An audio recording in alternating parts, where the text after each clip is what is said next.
Yeah, we're gonna have. I don't know if I want to say hardcore churchgoers. Okay, we're gonna, we're gonna have we're gonna have the people who are really concerned about this project, who are highly invested in this project, are here this morning. If you're watching this on tape later on, um, we will always be open to your feedback. Um, okay, not on tape. What do we call that?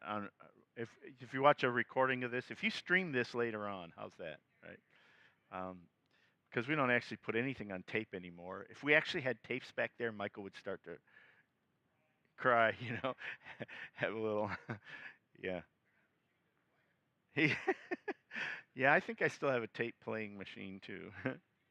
um, as pretty soon you end up with sort of everything. I actually have a phonograph player and a cassette tape player. And the only thing I don't have is an 8-track tape player. My Mike's got an 8-track tape player. So, what we want to talk about today is a path forward for um, our group. And we want to open it up for discussion. And so let's lay out what we're talking about and why we want to talk about it, and open it up for discussion. So, oh, by the way, that has nothing to do with what we're talking about this morning. It's just a sign.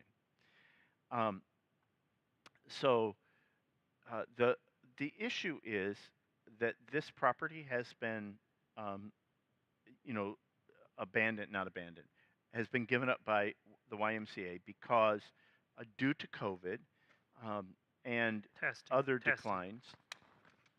I think we got you now. We and their enrollment here, their membership was declining in this location. When COVID hit, their membership declined precipitously, and so uh, that's one of the reasons they wanted to kind of close down this location. The result of that, though, is that they are looking to sublet this location, and this is if they do sublet it, they will give us 30 days notice, and then we will have to be out of here. Now, as I said last week, I think the likelihood of subletting it anytime in the near future is probably slim. And I say that for a couple reasons. First of all, if you look at this space, um, it would take an investment to reconfigure the inside of this to be something other than a health club kind of environment. Like if you're going to make it a retail environment, there's quite a bit of wall moving and removal and change and things like that that would have to happen in this space. Um, the entire pool area, the pool is not functional as a pool anymore and would have to be reconfigured. There's a lot that would have to be done, and it's very expensive rent in this place, like $30,000 a month, kind of expensive. So I say all that because I think that we may not have to have this plan in place immediately, but we need to start thinking about it so that should that contingency arise, we have some idea of what we're going to do with it. Do you have anything you wanted? No, no, you're good. Go right ahead. Okay. So so there are so here's what we need to think about.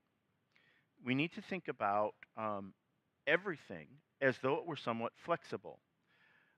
Right now, it's a bit of a pain if you're part of the crew that gets here to set up in the mornings. It's a bit of a pain to make sure we got everything connected right back there, get everything focused, get everything turned on, batteries and everything, all that kind of stuff. That when we had our own place, we could leave it in place, and the next time we came back, turn it on, and basically everything was fine unless Daniel got here and messed with it in the meantime. And he's not here for me to pick on this morning. I'm picking on him anyway. But otherwise, it was ours and we left it set up. And in this configuration, it's not that easy to keep that going that way, right? Um, so it's a bit of a challenge every week for us. So having our own place was a lot of fun that way. Also, I don't know if you've noticed this. Not only do we have decline sometimes due to COVID, but it's just a very different thing meeting in this space for our open meeting than it was when we were meeting in our own place as well. When it was, people kind of sat in the back sometimes in the kitchen area during Sunday school or during the open meeting and kind of like had breakfast back there or enjoyed some donuts or something um, and then went to church afterwards and having a place where we had coffee and donuts and we didn't have to kind of worry about cleaning everything up the way we do here was a little bit different as well. Had a lot more participation and a lot more attendance. So I say that because I just want to. I'm trying to point out the challenges that we've faced and the ways we've overcome it so far, and I think we need the chance for potentially more adaptation as we move into the future. So everything that we do should be again up for reexamination and subject to change. So with that, let's talk about the pieces of it. There is the issue of time when we meet, our meeting times, meeting formats, and meeting location. Those are essentially the three components that we need to consider and what our options are for those. And if we started with meeting location, that might help us understand the other two, right? So what do we think about? Does anybody have any ideas? Should we lose this space for what we might want to do for accommodations?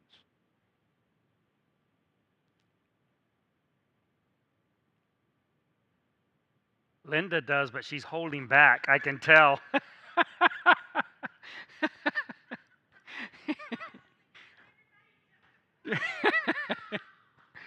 Wow. Need to get a microphone so that, Yeah. because there are a lot of people watching this live, and I've told them if they want to pipe in, they can text me here, and I'll voice their views. No, just leave it there. Yeah, okay. Mm. Yeah. Well, what other options did we have when we found this place? I don't think there was a lot. No. So, I mean, I know that renting a place would probably be easier, but at the same time, I mean, we don't have a lot of people coming, so the rent is also an issue. So that's partly true. Let's talk about the money here for just a minute. When COVID hit, Michael and I encouraged you and your families to prepare, to consider what you were offering and to use this opportunity to get out of debt. And we said our expenses are greatly reduced. So use this opportunity if you need to hold some of your offerings and attend to your family's financial security. We encouraged you to do that back then. If we had been giving this entire time that we've been in this location, I checked these numbers with the bookkeeper yesterday, if giving had remained at the same level as it was when we were in our own location, and everything that wasn't needed for rent or supplies went into the building fund would be approximately 3 times the size that it is right now, right? We're at like 23,000. It would be about 60,000 or more if we had kept giving at that level. And that would be the amount of money that we have to deal with right now for this contingency. Right now for this contingency, cash-wise, we have about $23,000 to deal with this contingency. Maybe a little more considering whatever the level is in the general fund. So we do have some. If we needed to move into something, we have some money to do some construction, to make some modifications and changes. So it is possible for us to rent something. The challenge we have is, as long as we have COVID going, renting a big space that we only use for 4 to 8 hours a week seems like a waste of the Lord's money, doesn't it? Right? We're spending so much money on the place we were in before. We only used it a few hours a week. Yeah. And it sat there empty 6 days out of the week. So that didn't make a lot of sense to us. And getting this space was clearly the Lord's timing, in the Lord's way, and we're not, you know, we're not wanting to necessarily go back into that other one. So what about the idea of looking at maybe some Seventh-day Adventist churches?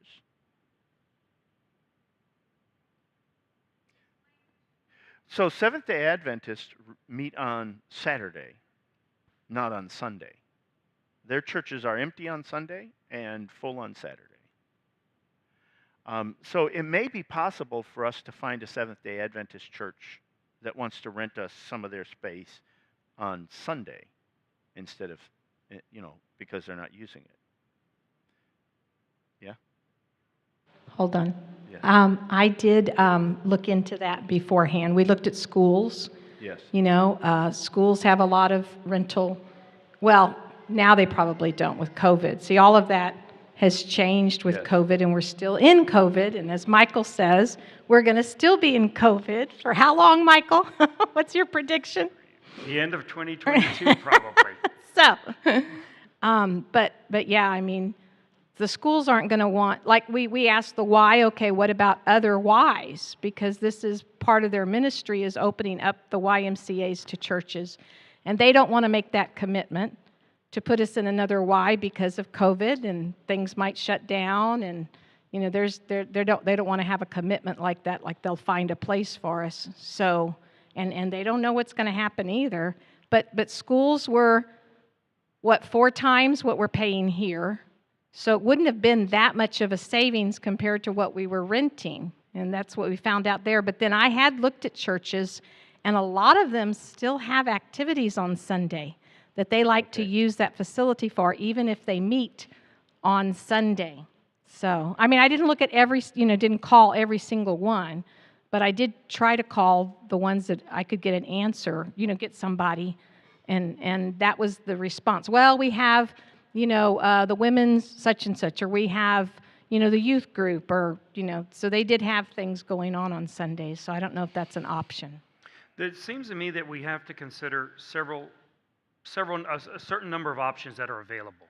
One is that we find a place similar to this where we can rent for only the time we need it in, which, really that is YMCAs. They're the ones, because they're a Christian organization, they're not allowing anyone into new places. We've already talked to them. Because of everything's going on, they're not even open to an option of putting us somewhere else. They're just going to let us be here as long as they have the place. The other option is trying to find a place we rent for ourselves. I don't think schools are an option, especially with the way that the woke movement is going. I do not see schools allowing churches to meet in there, especially not one like us. I just don't see that as a viable option. And I don't know any other organizations that do it. A lot of churches are going to have issues with what they call conflict of interest happening. In fact, some of the YMCAs are not available to us precisely because they're owned by a church, and those churches consider that a conflict of interest to allow another church to meet on their grounds. So I don't think a lot of churches are going to be open to having us meeting there. So I'm not sure that'll work. So basically you're looking at renting our own space. That place we were renting over there was $4,000 a month plus utilities, right? That's what it was, correct? That's basically almost $60,000 a year to rent a place. It's a lot of money. And that was about half price of what that place would go for if it wasn't owned by a slumlord. So you're just, and for us to rent a place where we don't fit, I know right now there's few people here, but if everyone shows up, we're almost 100 people or more. You got to have enough room for that many people. And if we actually have any intention of this being a church and inviting people to come, you have to have room for them to come. Which means if you're already packed, you're not going to get anybody new coming in.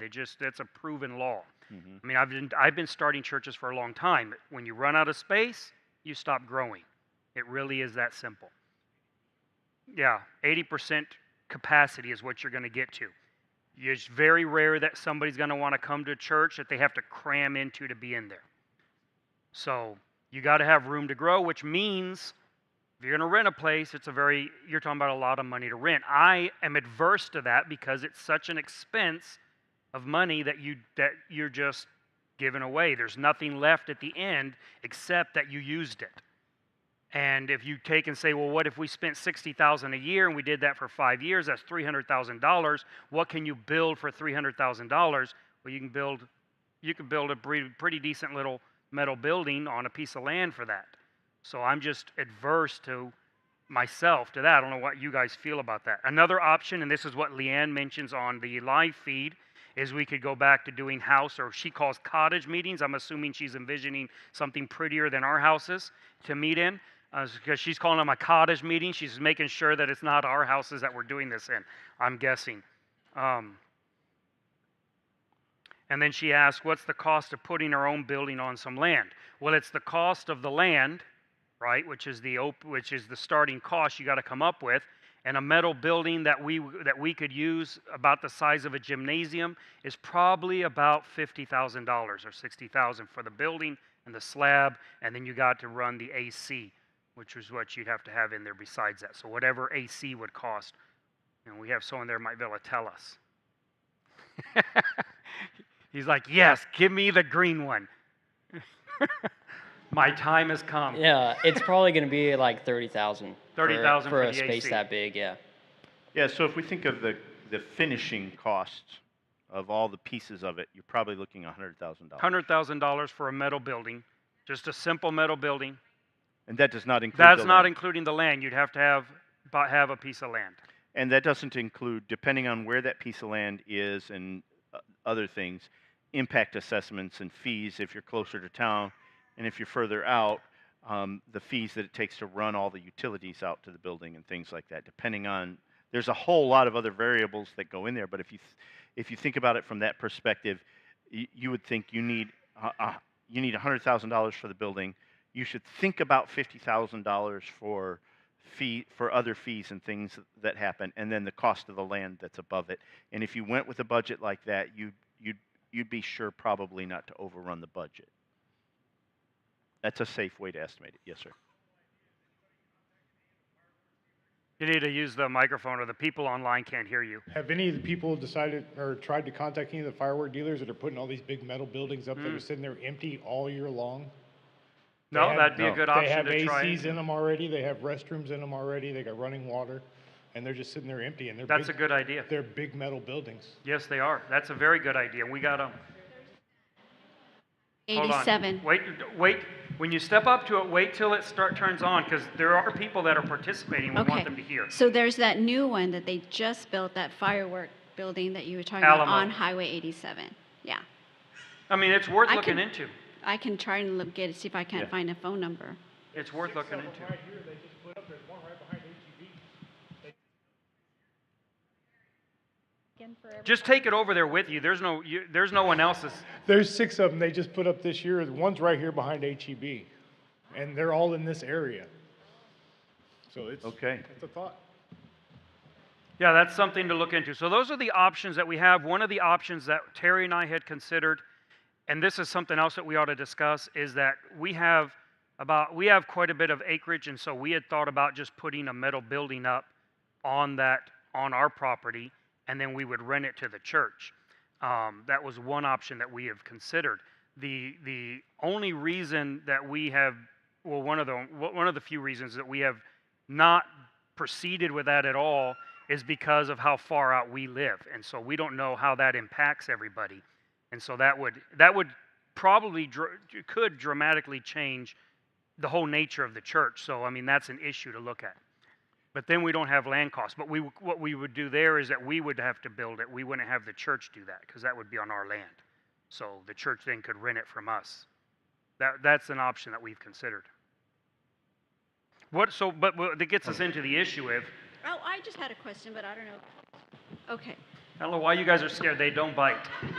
I didn't know if you wanted to finish your thought. Oh, you know what? You know you can interrupt me. You do it all the time. Don't I even do. pretend. Don't I even do. pretend that you're going to wait for me to finish This a is thought. the only place I can fool people. Okay. They already saw you on the podcast. They already know what you're like. Okay.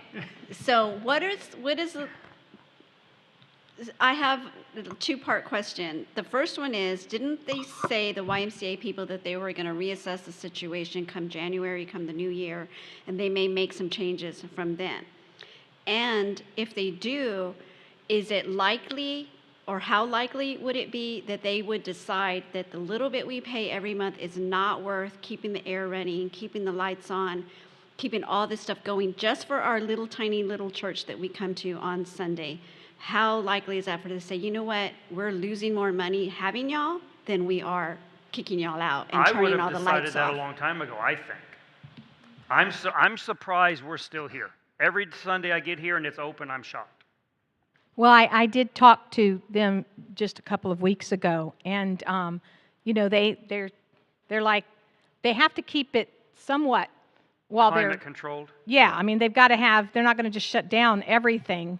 And, but yes, they won't make a commitment, because if they can get somebody to take over $30,000 a month rent, you know, they're going to do it as soon as possible. But they're not going to just shut it down and not have anything. So right now, that's not an issue.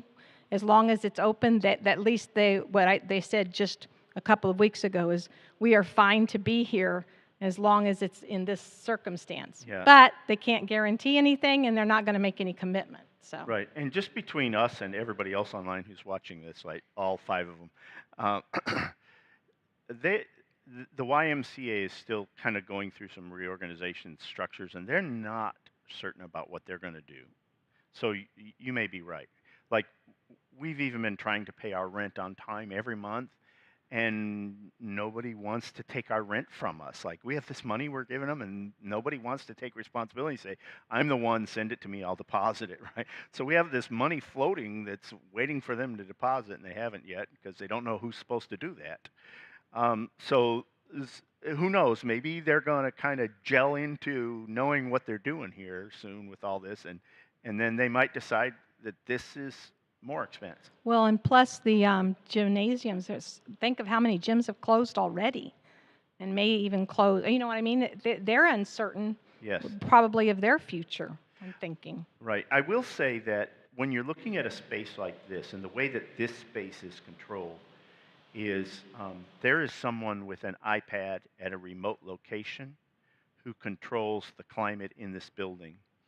And they're not, you know, this is on a fairly automated system the way it is right now. And it took us like a year for them to actually adjust it so that you're not sitting here in snorkel parkas and ski boots, right? So they're already saving a lot of money on the air conditioning in this place, just actually making it livable temperature in here. I'm not sure that's a concern to them. They're not looking at it from that perspective. So I don't think we have to fear that piece.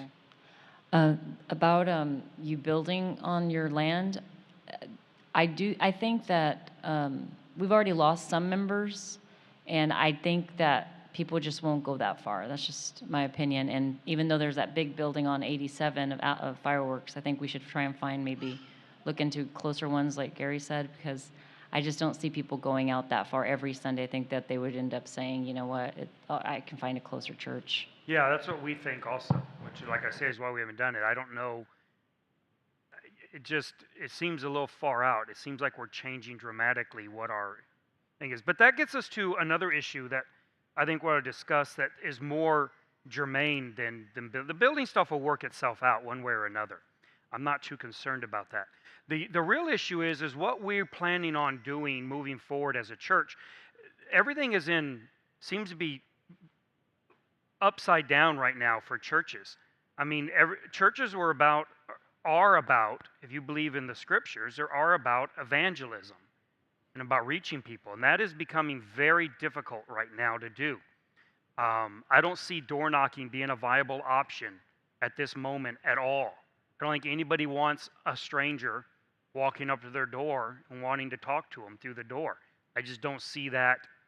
I don't see cities even allowing this to happen if churches started doing it. I think they could pass laws really quickly about this. And same way with preaching in the streets. I mean, any way that I can imagine of doing personal evangelism, we're actually talking to people, it seems like it's just very difficult to do right now.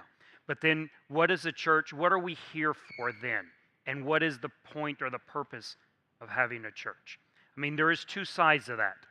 There is the side of evangelism, which was what Mike talked about last Sunday some. And I agree with that to an extent. But we're also here because, and I believe this is my view, has become my view more predominantly. The church is here to minister to the saints, That's right. to us. That's what we're here for. But if that's the case, then we need to decide what it is we're going to be doing. What is this church? What are you here for?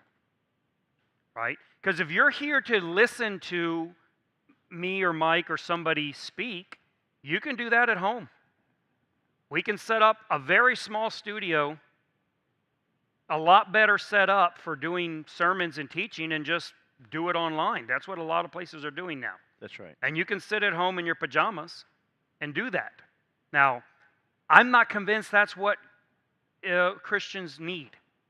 I think that a lot of Christians who are not going to church regularly are finding, even if they won't admit it, I think they are finding that it is not conducive to their spiritual health. I'm not convinced that sitting at home in your pajamas, eating popcorn, and watching a sermon is conducive to your spiritual health. One of So- the reasons for that is eventually you stop doing it. Eventually, without any discipline, one Sunday morning comes and you think, I can always watch it 3 hours later. And then, so you start doing that, and eventually the whole spiritual discipline of assembling together is gone from your life. And should COVID be eliminated in some way, and there's no longer a reason not to meet together, our lives will become full of other things in that meantime, and we may lose the discipline of coming together. And then you have the issue of how we see the church here, and that is we see the church as a body that ministers to itself, meaning it's not just me and Mike and Trini who speak, which is why we have the open meetings at 9 a.m., so that everyone has this opportunity, right, and responsibility to participate. And we find that to be extremely important to living up to what Christ established the church to be. I know we often, in America especially, we think of the church, and we think a church is a pastor giving a sermon. But you don't find that in the Bible. That's right. That type of church doesn't exist in the Bible. I'm not saying there's anything wrong with it. I'm just telling you it's not in the Bible. In the Bible, what you have are what we call open meetings, in which everybody, including the pastors, are participating in teaching, preaching, singing, praying, and any other gifts that they have that they can minister. And the entire church is a body that all functions, not just sits and listens. Now, I'm not saying that I'm against having a sermon and a teaching hour and all those things. Don't misinterpret what I'm saying. What I am saying is that if we go to like just a virtual meeting, then what I think the Bible, what I think I can prove, the Bible teaches the church is, ceases to exist for the most part. Now, that's not entirely true. That is an oversimplification, because the churches in Mexico really are, including the one where my dad's at, really, in my opinion, are doing a really good job at making the church open in a virtual setting. So they all take turns speaking in their iPhones. They're all using, or I don't know if they're iPhones, but they're all using their phones, and they're in the meeting and they share in it like an open meeting. And they, from what I've done a little research on the different ones down there that are doing that. They're doing a really good job at that. So it is possible, right, to have a completely virtual church that isn't just you watching a sermon. That's right.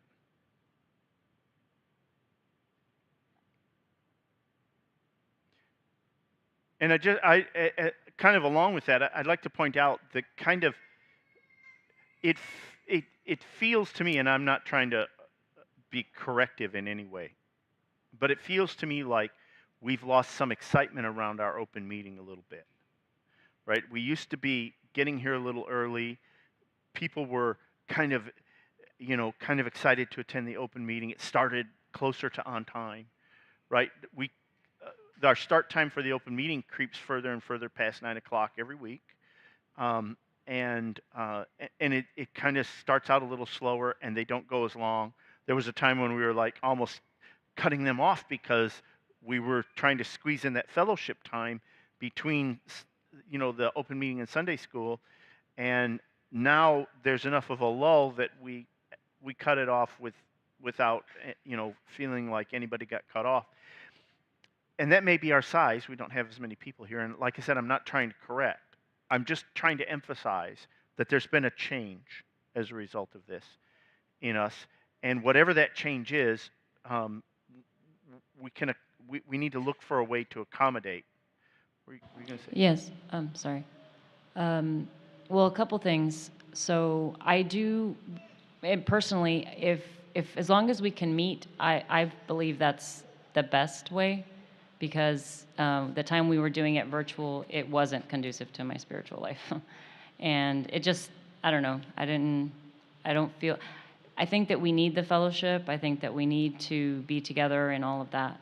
I'm not sure about this, but I've thought for a long time maybe we should I think maybe it would be better to have the open meeting at 10 when people actually are here, because a lot of people don't get here at 9.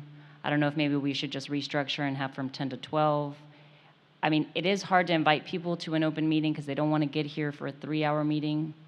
I don't know. It's just things that I've always considered. It makes it difficult for them to see the open meeting because they don't really want to get here at 9 and leave at 12. I don't know. There's just things like that I don't mind coming like that, but most people think it's a little odd. And if we want the majority of the people maybe to participate, then a lot of them get here at 10. So here's how I look at that. I look at it that, and this has come from experience of doing churches for a long time. I don't find the open meeting is conducive to building a church in the sense of aggregating to the numbers of the church. Most people, when they come to church, and my experience has been, they're not entirely thrilled with the open meeting, right? The open meeting is something I think is for those who are already saved and have a desire to actually be a part of the church more than just being here.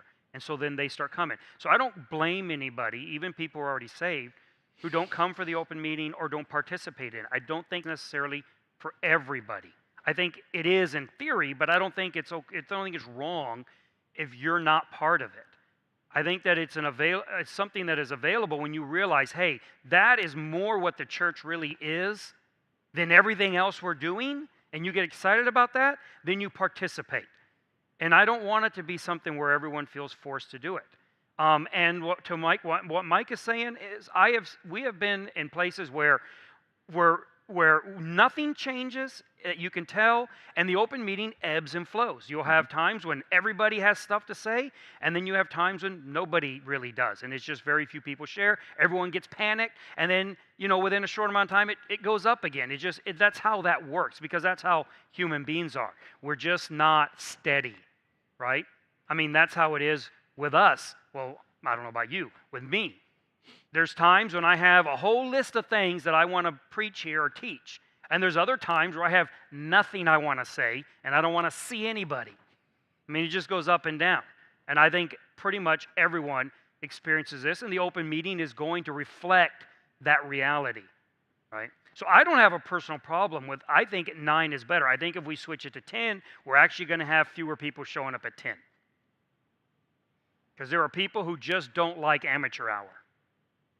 That's what they call it. It's not what I'm calling it. But that's how I've had people describe it to me. What's that? Look at there.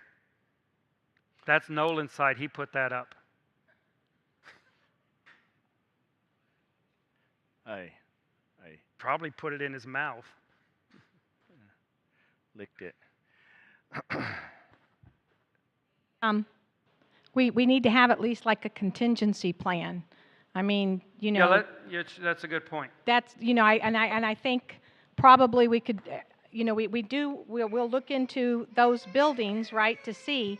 But if it happened tomorrow, let's say they called us, what are we going to do if February 1st is when we need to be somewhere? And maybe for a contingency, I agree with you. The fellowship, that's critical. And we know that. Even in Scripture, when they were parting ways and talking about setting up churches, the church fathers would say, okay, we want you to make sure you're doing this, this, and this, and fellowship. I mean, that's included in all their commands for setting up a church. So it is, and it's true. It would be interesting to hear, Mike, how y'all got those virtual things set up, your comments on that, because maybe we need to have a contingency plan that if this happens, this is what we're going to do, or we're going to go into these little cottage things until, we find what we need to find, or, you know what I'm saying? Maybe we need to come up with a plan. But your comments, I think, would be very good to hear. Well, what we did is that we started encouraging different ones to give a short excerpt. We started at 10 o'clock, and somebody was designated 15 minutes. And we don't have the Zoom thing going. We're on Facebook, I think, where each person, you can only be one person at a time. And so a family would take the first 15 minutes. They would sing a song, and then they might give a testimony, and then we had different ones. The women and the young people and the men would take turns having a message. Sometimes we'd have 4 groups in 2 hours that did it. Sometimes a family would say, we'll take a whole hour, and they would give a program for us in that hour. And that worked really good for quite a while. And then it's just about the time we started having meetings again, it was harder to get people involved. But I would call them up and says, hey, we'd like to hear from your family. You don't have to preach, but we'd like to hear your testimony, how you got saved, what's going on in your life. And so we had some really encouraging times with them. Oh, and we just got shut down. We're not having meetings anymore. This Sunday, they've shut down everything in our state. We can only drive certain days. We can't even use our cars, so people are in the buses, which makes a lot of sense. But they have up to 170, up to 17,000 peso fine if you're gathered more than your family. And so they're really getting strict down there in this. Back to what you were doing? Yeah, they're right now they're online. Okay. But anyway.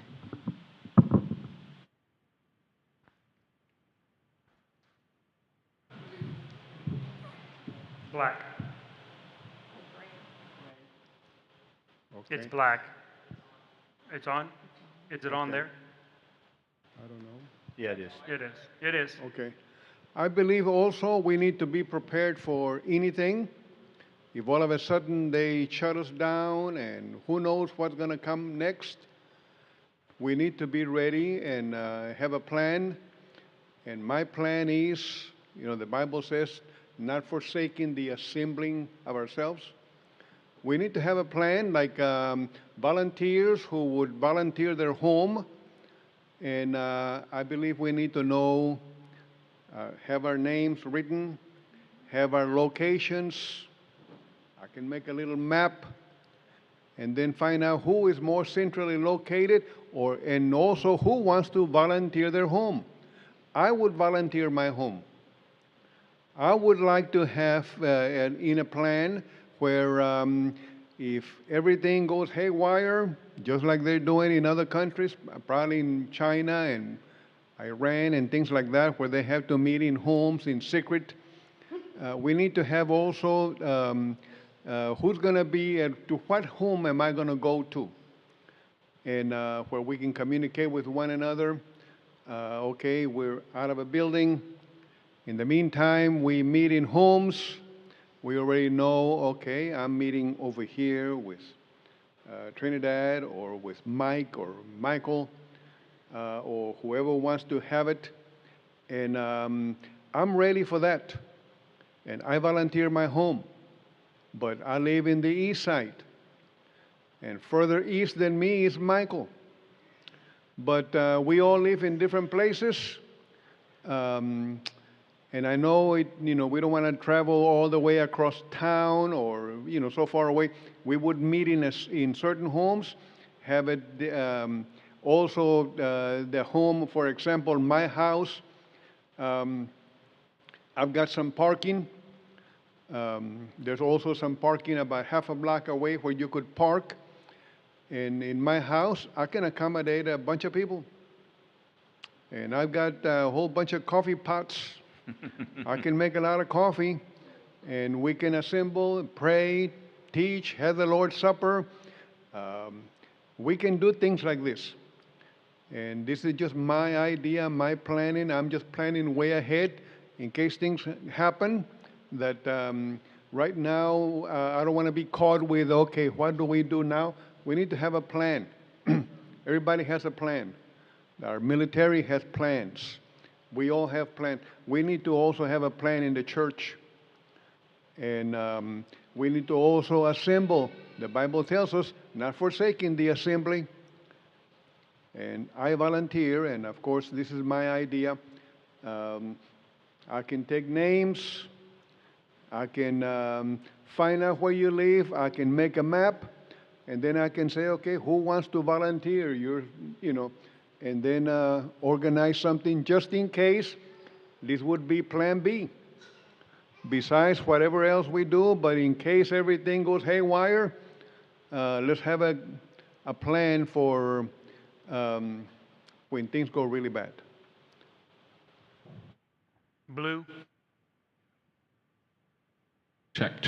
I have just a couple of things that I'd like to voice as well. I can say I personally, I love the open meeting, and I find it such a blessing because when I may not have the opportunity to talk with y'all all week about y'all's studies or whether I may not have an opportunity to know how y'all are doing, just seeing the church and nobody has anything to say on Sunday, tells me a little bit about the health of the church.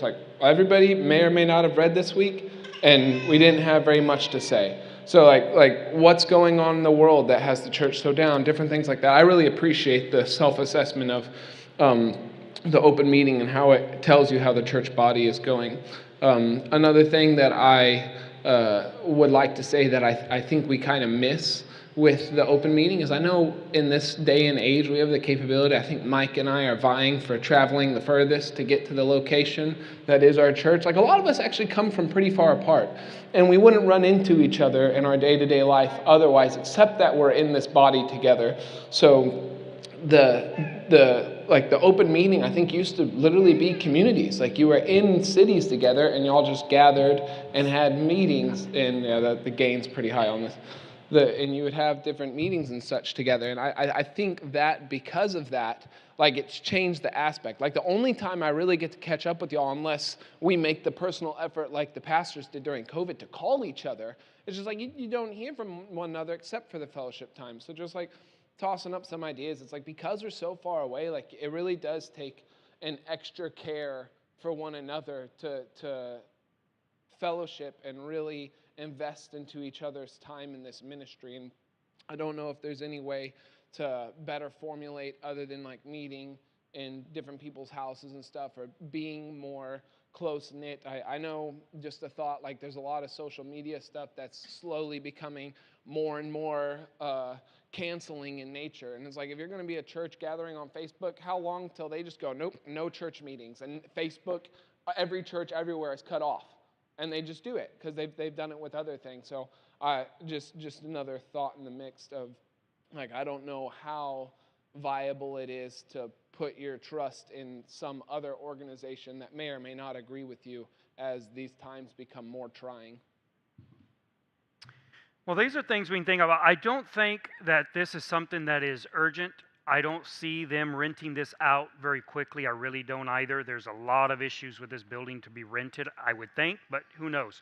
I don't know that it's that urgent. And I think that if they were to tell us even next Sunday we're closed, you're not going to use it, I don't think we'd have an issue of doing that. We could do online, virtual. We could do in a couple homes. I know some people online have already offered their home as well. So I think we have plenty places where we could go and then we could assess and think about it more. So this isn't for us to try to come here and come up with a solution. We just want you to be aware of the things we're thinking about and for you to think about them. If you come across any opportunities of renting a place or buying a place or whatever you find that might work, just let us know. The fireworks buildings are one of these ideas that are very good that we could look into. We don't need 100 buildings. No. All we need is one. So it's not like you have to find 100 good options. We just need one, right? So that makes it a lot easier in a city this size. We're just looking for one place that would work the best for us, so we can keep our eyes open on that. On the other thing I thought we should talk about on this that I think is even more important is that I think, at least this may be me, if it's only me then that's fine. But to me it seems like that we have been kind of like lost since we left the building we were in and came here as far as what we're doing as a church, what our goals are, what are we trying to accomplish, how are we going about it. It just seems like we haven't got our footing here. And I think that is a more pressing problem that we need to address, and that's in all of us. And I think that the pandemic has knocked our legs out from under us, and a lot of things have come together, right? Yes. It's a lot of issues. I'm not blaming anybody for this. It seems to me the case, and it seems to me that we all need to figure out what exactly this church is here for, and what are we trying to accomplish here amongst ourselves in our community, and try to get refocused maybe on those things. I don't know if anybody has any thoughts on that. The thing that I've noticed, what little bit I've been here, is you've lost your emphasis on the young people and then on the children. When you're at the other place, you had the facility, and the young people made their own room, and you had some real excitement going there because they had somebody putting some investment into them and some time, and of course that's been pretty much blown away, and something to reconsider. That's very good. Thank you. That's a good point. Blue. Check. Just a consideration to what you just said, Mike. I remember when we first moved into that other building, we all got together, I think over a series of different Sundays or different hours of preaching and whatnot, to set aside time to gather as a body, kind of like this, and really set out what we wanted to do. I remember the big map that Michael had set up of this is where we want to be in the first quarter, the second quarter, the third quarter. This is what each individual ministry wants to accomplish, and what ministries we even want to service as this body that we have here, or the body that we want to become. And I personally found that very helpful to do as a body, to hear what other people were excited about and what they were wanting to foster, to see what opportunities I had to partner with what people were already willing to set up, but also think about what gaps we had, kind of like Mike just mentioned of, well, we have these things that are going, but when we lay it all out on paper and look at where we want to be, we really see we have a gap in the youth or in this ministry or the other. So I just think that time was very helpful to really have a unifying goal and a unifying plan proceeding from those goals. Yes, thank you. And I think some of what we're experiencing today, I noticed some businesses that I work with are sort of experiencing some of this as well. They were expecting a return somewhat to normalcy by January or February, and they're looking at it and reassessing and saying they may not get there anytime soon. So they're asking themselves what long-term looks like this, whether it will be this way for so long in the future that they should just plan for this. And I think we've come to that same thing. There was a part of even the young people's ministry where we're like, this is sort of temporary, and we're going to get past this, and then we'll restart doing the things that we did before. But we may have to reassess and say the things that we did before simply aren't going to happen that way anymore. Putting on a show with 100 kids on the stage isn't going to happen anymore. Even schools aren't doing that. Families are being encouraged not to. We would be foolish to encourage them to do that, all that kind of stuff. So we may have to re-examine every methodology that we have in order to be able to move forward with some of those things.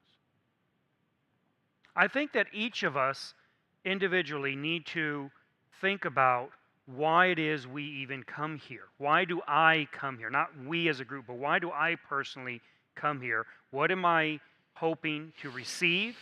And what am I hoping to contribute? Whether that be, what am I contributing financially? What am I contributing ministerially? What am I contributing? Every one of you, every single one of you is important to Jesus Christ and to the church. Every one of you. In many ways. Probably more ways than what you think you are. Right? You probably are like most people and you undervalue your own spiritual worth.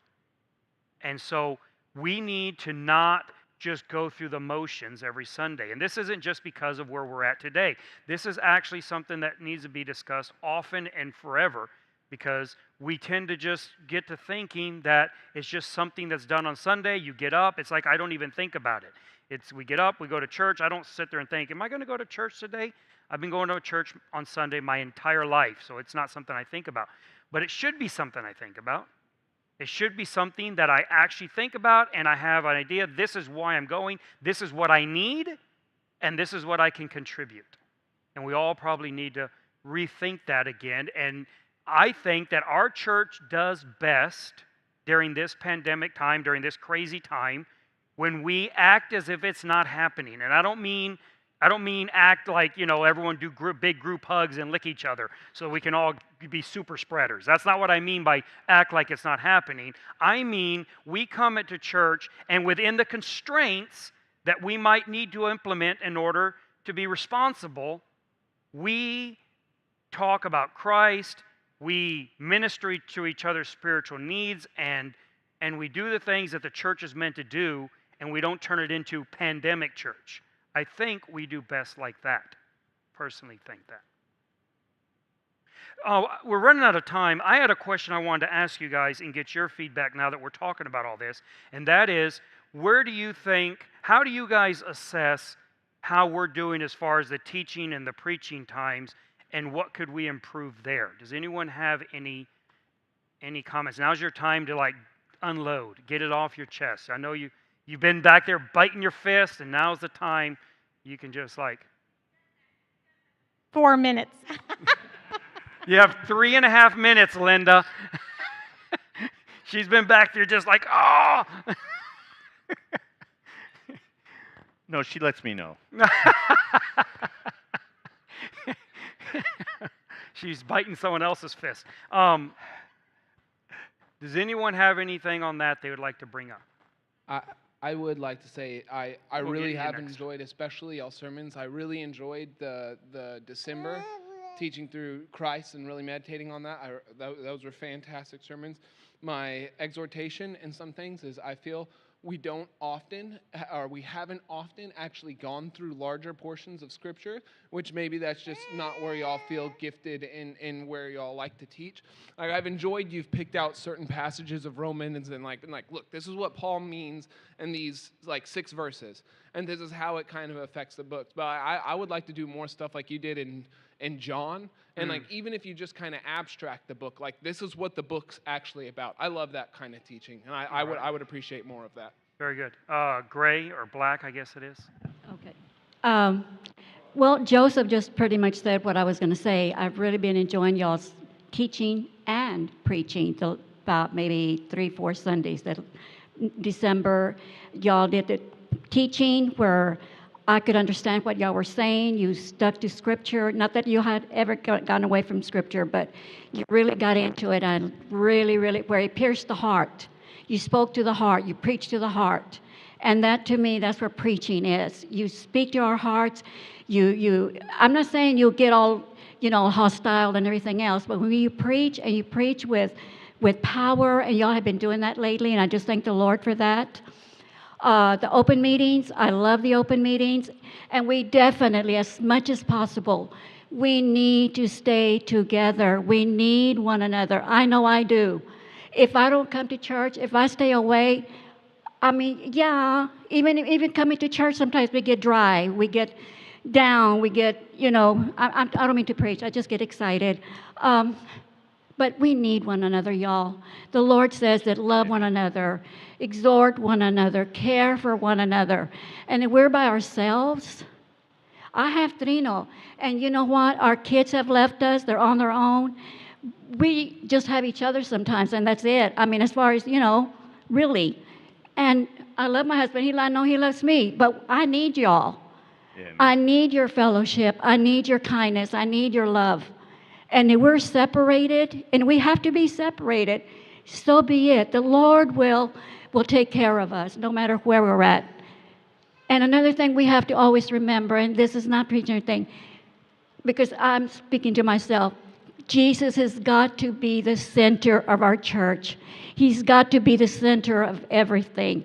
Last month when we were lifting him up, and we always do, but this was just so special, and I really, really enjoyed it, and it just blessed my heart. And still, y'all, I confess, I'm not at the place where I should be, where the Lord wants me. But if we stick with one another, pray for one another. Oh, that's one of my things I did want to say, real quick, if possible. The open meeting, I would love, if possible, if we could set aside maybe 5 minutes, 10 minutes, where we all gather together in prayer. Well, that's a good idea, and I think it's something that you should do.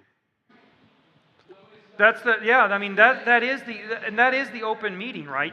Okay. I don't mean this to be dismissive or to push off. I'm just saying, you see a need, and I think you're absolutely right on that need. And because you see it, you shouldn't have to wait to say it. Just say, I think we should pray these minutes, and I would like, and you could do that, and that would be great. I didn't know if No, absolutely, every one of you. And again, I'm not trying to I don't want you to take this like I'm saying, well, then do it. No, I'm not. I'm saying, I think you're right. And if I had thought about it, I would say that. But if any of you think of things like that need to be done in the open meeting, it is open. You just stand up and say, I would like for us all to sing together. I would like for us all to pray together, whatever it is. And that'd be great. Okay. Absolutely. I wanted to do it today, but I didn't. Anyway, thank you. Thank you very much for being here this morning. Let's keep this conversation going, at least informally, in the days to come, as we consider where we're going from here together as a body. Let's solidify some of these thoughts together and begin to implement them. One other thing, though, just real quick, so I acknowledge there, Ron asked if the open meeting would work better by putting these chairs in a circle. Yes, it does work better. I don't like rearranging the chairs and then rearranging them back again. That's why we don't do it. It does work better because circular firing squads always work better. So, yeah. All right. Very good. All right. Well, thank you. Yeah, we'll take a few minutes. Don't go far. We'll just take a couple minutes to get things set up, and then we'll have the 11 o'clock hour.